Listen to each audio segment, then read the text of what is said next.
জীবনে কোনো ব্যক্তিকে যখন আপনি চান অথবা কারোর ভালোবাসা আপনি নিজের জীবনে ম্যানিফেস্ট করেন জেনে না জেনে, কিংবা কোনো একজন বিশেষ ব্যক্তির সাথে আপনাদের দুজনের জীবনটাই অত্যন্ত সুন্দরভাবে কাটুক এই ভাবনা আপনার মাথায় আসে, তখন সেই ব্যক্তি কীরকমভাবে ধীরে ধীরে আপনার জীবনে ম্যানিফেস্ট হন বা আসতে শুরু করেন। আজকে বলবো কিভাবে কোনো ব্যক্তি স্টেপ বাই স্টেপ আমাদের জীবনে ম্যানিফেস্ট হতে শুরু করে যখন আমরা কোনো রকম কোনো লাভ ম্যানিফেস্টেশন, লাভ ভাইব্রেশন বা স্পেসিফিক পারসন ম্যানিফেস্টেশনের টেকনিক করতে শুরু করি। প্রথমেই বলে রাখি, এই বিষয়টা অত্যন্ত মজার। আর সবথেকে মজা কি জানেন? আপনি যবে থেকে ভাবছেন যে আপনার ম্যানিফেস্টেশন জার্নি শুরু হয়েছে, আসলে তার থেকে অনেক আগেই এই জার্নি আপনাদের দুজনেরই চলছে। অর্থাৎ যাকে আপনি ম্যানিফেস্ট করবেন বলে ভাবছেন আর আপনি যে ম্যানিফেস্ট করছেন, এই দুজনের জার্নি অনেক দিন আগে থেকেই শুরু হয়ে গেছে। বিষয়টা বরং একটু খুলে বলি।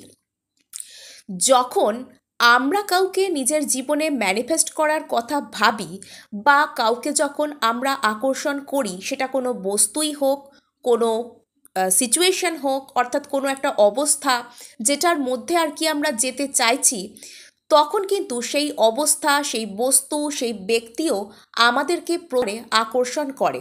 অর্থাৎ আমরা যাকে ম্যানিফেস্ট করার কথা ভাবছি সেও আমাদেরকে ম্যানিফেস্ট করছে, জেনে অথবা না জেনে।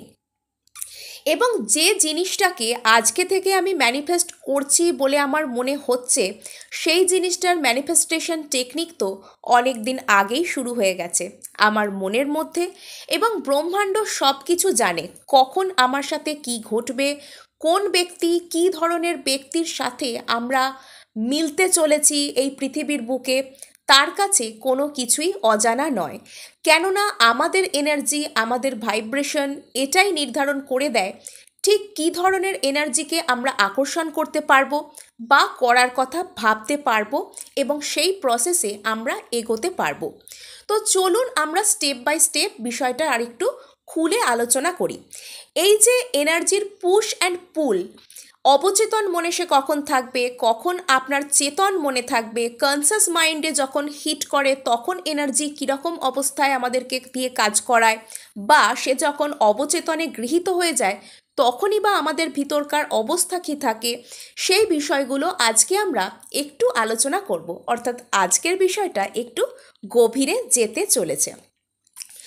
আমরা যখন কোনো ব্যক্তিকে প্রথমবার ম্যানিফেস্ট করার কথা আমাদের মাথায় আসে, আমরা বিষয়টা তো প্রত্যক্ষ প্রমাণ পাই না যে ম্যানিফেস্ট করলে ঠিক কীরকম হবে, বা সেই ব্যক্তির কাছে আমার ধারণা কীরকমভাবে পৌঁছবে, আমার এনার্জি কিভাবে তাকে হিট করবে, সেই বিষয়ে আমাদের কোনো ধারণাই থাকে না। আমরা বেশ কিছুটা ইনোসেন্ট এবং নিউট্রাল মাইন্ড নিয়ে ম্যানিফেস্টেশন টেকনিক করতে বসে যাই। আর তারপর কি হয়, সেই ম্যানিফেস্টেশন কেউ বা প্রাথমিকভাবে কল ম্যানিফেস্ট করতে পারেন, কেউ হয়তো প্রথম দিন লাভ ভাইব্রেশন পাঠিয়ে একেবারে তার ভিতর থেকে লেট গো হয়েই গেছে। জাস্ট আপনারা কোথাও কোনো ভিডিও দেখেছেন বা কারোর মুখে শুনেছেন যে এরকম এরকম হয়, তাই আপনারা একটা ট্রাই করার জন্য আপনাদের স্পেসিফিক পার্সনের উপর সেটা একটা কোনো টেকনিক অ্যাপ্লাই করলেন, কোনো একটা মেন্টাল মেসেজ পাঠালেন। প্রথম দিন দেখবেন আপনার মধ্যে কোনো রকম কোনো ব্লকেজেস থাকবে না, এবং এই ব্লকেজেস না থাকার অর্থটা হচ্ছে আপনার এই যে চিন্তা ভাবনা, সেটা আপনার মন থেকে খুব তাড়াতাড়ি লেট গো হয়ে যাবে। অর্থাৎ প্রসেস করেছি, টেকনিক করেছি, কেন এখনও কমিউনিকেশন আসছে না, বা সে কেন আমাকে এটা বলছে না, এরকম কোনো এক্সপেকটেশন আপনার ভিতর থাকবেই না। আর সেদিনই আপনার সাথে প্রথম দিন ম্যাজিকটা হতে শুরু করবে।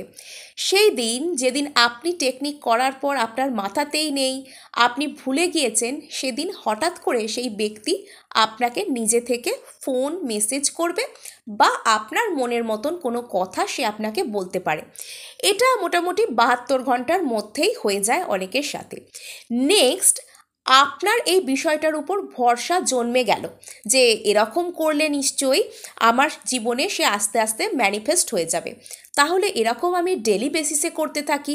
এরকম আরও কি টেকনিক আছে যেগুলো করলে ওকে আমি নিজের জীবনে পুরোপুরি ম্যানিফেস্ট করে নিতে পারবো, সেগুলো আরও বেশি করে আমি করি। অর্থাৎ আমি যত করে বেশি টেকনিক করব, সে তত বেশি করে আমাকে অ্যাটেনশন দেবে, পাত্তা দেবে। এরকম একটা ধারণা আপনার মনের মধ্যে তৈরি হয়ে গেল। আর সেদিন আপনি একটু বেশি বেশি করেই টেকনিক করলেন, আরও বেশি কিছু চাইলেন। আপনার মনে হলো আজকে বোধহয় আরও মিরাকেল হবে, কেননা আজকে তো আমি অনেক বেশি সময় মেডিটেট করেছি, তার জন্য আরও বেশি সময় টেকনিক করেছি। আপনি সেদিন অধীর আগ্রহে অপেক্ষা করতে থাকলেন, আর আপনার মনে এটাই খেলা করতে থাকলো যে এই তো টেকনিক করলাম, এক্ষুনি কল আসলো বলে। আচ্ছা, যখন সময় পেরিয়ে যাচ্ছে, কেন আসছে না, কখন আসবে, আচ্ছা আগের দিন তো টেকনিক করেছিলাম, আজকে কি ভুল হলো, সেই নিয়ে আপনার মনের ভেতর চিন্তা ভাবনা আরও বেশি করে বাড়তে থাকবে। অপর দিক থেকে কিন্তু কোনো কমিউনিকেশন তখনও আসবে না। তখন আপনার মনে হবে যে টেকনিক করছি, এ তো কাছে আসার বদলে আরও দূরে চলে যাচ্ছে। আপনি আরও ডেসপারেট হন। আপনি তখন তাকে নিজে থেকে কমিউনিকেট করতে শুরু করেন। সে একবারে উত্তর দেয় না, আপনি বারবার জিজ্ঞাসা করেন, শেষকালে রেগেমেগে হয়তো সে আপনাকে ব্লকই করে দেয় একটা সময়। তখন আপনার নিজের উপর কনফিডেন্স তলানিতে সারা দিনে আপনার মধ্যে ওভার থিঙ্কিং কয়েক গুণ বৃদ্ধি পেয়েছে। আর আপনার এখন মনে হচ্ছে যে manifestation technique, law of attraction, law of assumption, এই সব কিছুই বেকার।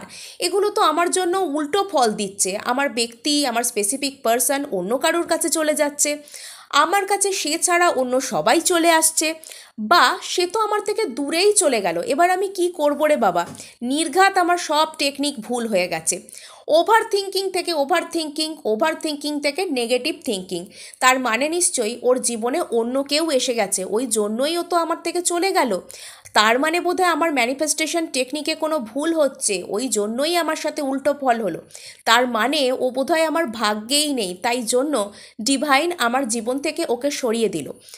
আপনার ভাইব্রেশন সেই সময় তলানিতে, এনার্জি লেভেল চলে গেল তলানিতে। সারা দিনে আপনি তার কথা ছাড়া আর কোনো কথা ভাবতেই পারলেন না।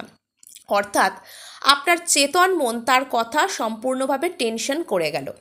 রাত্রে যখন ঘুমাতে গেলেন ভালোভাবে ঘুম এলো না, শেষে যখন ঘুম এলো আপনি তাকে কোনো স্বপ্নেও দেখতে পেলেন না, বা স্বপ্ন দেখলেও অত্যন্ত একটা কোনো দুঃস্বপ্ন দেখলেন, যেটা আপনার নেগেটিভ থিঙ্কিংয়ের ফলাফল।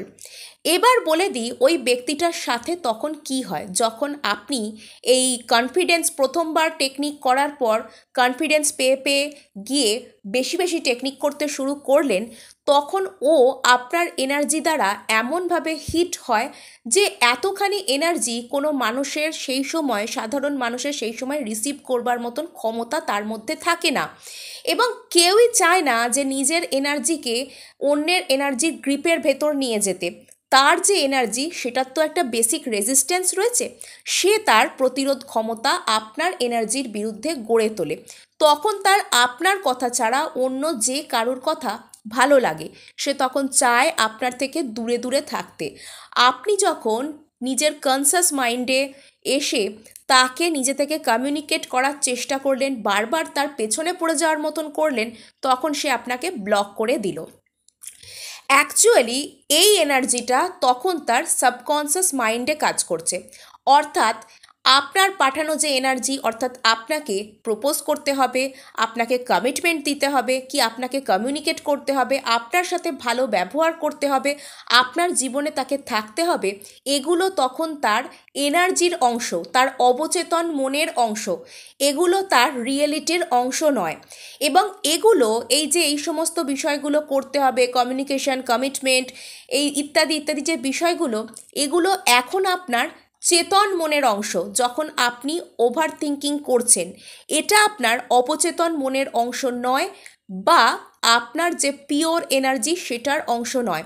অর্থাৎ চেতন মন থেকে যখন আপনি কোনো একটা মেসেজকে অবচেতনে গ্রহণ করিয়ে দিতে পারবেন সাকসেসফুলি, তখনই কি হবে, অপর ব্যক্তির চেতন মনকে আপনার এই সব ধারণা এফেক্ট করতে সাহায্য করবে, আর তার ফলে সে আপনার প্রতি স্টেপ নেবে, আপনার দিকে ধীরে ধীরে আসতে শুরু করবে। এবার গল্পটা শেষই করে দিই। শেষে যখন বিরক্ত হয়ে নেগেটিভ থিঙ্কিং করতে করতে এক সময় নিজের উপর ধিৎকার ধরে গিয়ে এইসব টেকনিকের উপর অবিশ্বাস করে দিয়ে, বা কোথাও থেকে কোনো নলেজ গ্যাদার করে যে এভাবে এভাবে লেট গো করতে হয়, আমাকে লেট গো করতেই হবে, কোনোভাবে এই ধারণাটাকে যখন আপনি ইউনিভার্সের কাছে সমর্পণ করে দেন যে আমার বাবা যতটুকু যা করার ছিল করেছি, এর বাইরে আর কিছু আমার দেওয়ার নেই, আমি এবার এক্সস্টেড হয়ে গেছি, এবার আমাকে জীবনের অন্য অন্য দিকে দেখতে হবে, কি অন্য কোনো আপনার হয়তো ইস্যুস এসে গেল এমন জীবনে যে যেগুলোতে আপনাকে ফোকাস করতেই হবে, এভাবেও ন্যাচারালি লেট গো হয়ে যায়। যখন ইউনিভার্স আর চায় না আপনি ওই বিষয়টাতে আর এনার্জি দিন, তখন সে চায় আপনি সারেন্ডারের ভঙ্গিতে, আপনি সমর্পণের ভঙ্গিতে আসুন, তখন সে এভাবে আপনাকে দিয়ে জোর করে ফোর্সফুলি লেট গো করিয়ে দেয়। তো যখন একরকম প্রায় বিরক্ত হয়েই আপনি ছেড়ে দিচ্ছেন বা বাধ্য হয়ে ছেড়ে দিচ্ছেন, তখন এবার এখান থেকে খেলাটা ঘুরে যায়। এটা হলো সবথেকে গেম চেঞ্জার সিচুয়েশন। তখন আপনি যখন এই বিষয়টাকে ভুলে যাচ্ছেন, আপনার জীবনের অন্য কোনো ক্ষেত্র নিয়ে ব্যস্ত হয়ে পড়ছেন, বা ভাবছেন অনেক হয়েছে, এবার একটু নিজের দিকে তাকাই, আমার অবস্থা এমনিতেই ভীষণ ডাউন চলছে, এবার একটু নিজেকে খেয়াল করি, তখন এবার আপনার সমস্ত এনার্জি আপনার মধ্যে স্টোর হতে শুরু করে। এই যে ল অফ অ্যাট্রাকশনের যে কোনো টেকনিক করা, সেটা যে জন্যই আপনি করুন, টাকা পয়সা ম্যানিফেস্ট করার জন্য করুন, ভালোবাসা ম্যানিফেস্ট করার জন্য করুন, এটা না অনেকটা ব্যাংকে অ্যাকাউন্ট খুলে রাখার মতো। ব্যাংকে একবার কোনো কারণে অ্যাকাউন্ট খুলেছেন, সেখানে যেমন আপনি টাকা পয়সা জমাতেও পারবেন, কোনো জায়গায় কোনো ট্রানজ্যাকশন হলে সেটাও করতে পারবেন। এই ল অফ অ্যাট্রাকশন টেকনিক করে নিজেকে তৈরি করে ফেলাটাও সেরকম। এরপর আপনি যে কোনো এনার্জি কিভাবে কাজ করে, আপনি যখন কোনো কিছু ভুলে যান তখন কি করে সেটা হঠাৎ করে আপনার সামনে চলে আসে, এই সমস্ত বিষয়গুলোই আপনি বুঝতে তখন পেরে যাবেন। আর আপনি এই যে লেট গো করে দিলেন, তখন এবার ওর চেতন মনে, অবচেতন থেকে, ওর এনার্জি থেকে চেতন মনকে ওই বিষয়গুলো হিট করতে শুরু করবে। তখন সে এবার আপনার সাথে কমিউনিকেট করার চেষ্টা করতে পারে। প্রথমত সে আপনাকে ভীষণ মিস করতে শুরু করবে। আর এই সময় যখন আপনি লেট গো করে দেন, এই সময় তাকে কেন্দ্র করে অনেক রকম স্বপ্ন, বা হঠাৎ করে কোথাও বসে আছেন তার নাম দেখতে পেয়ে গেলেন, বা আপনি হঠাৎই কোনো কারণ ঘটেনি, আপনি খুব খুশি ফিল করছেন নিজের ভেতর, বা কখনো খুব দুঃখ ফিল হচ্ছে, খুব রাগ ফিল হচ্ছে, এই সময়টাতেই ওর ভিতরে থাকা আপনাকে কেন্দ্র করে যা কিছু ইমোশন ছিল সেগুলো বাইরে বেরিয়ে আসছে। সে হয়তো আপনাকে খুব মিস করছে ওদিক থেকে, আপনি কিন্তু সেদিন ওর কথা ভাবছেন না, আপনার মনের ভেতর সেদিন যেন কিরম অস্থির অস্থির ব্যাকুল ভাব চলছে। এর কিছুদিন পরেই সে আপনাকে কমিউনিকেট করে দেয়। আশা করি আপনাদেরকে বিষয়টা একটু হলেও ধারণা দিতে পেরেছি। এরকম আরও ভিডিও দেখতে অবশ্যই সঙ্গে থাকুন, এবং আজকে এটুকুই, দেখা হচ্ছে নেক্সট ভিডিওতে। ধন্যবাদ।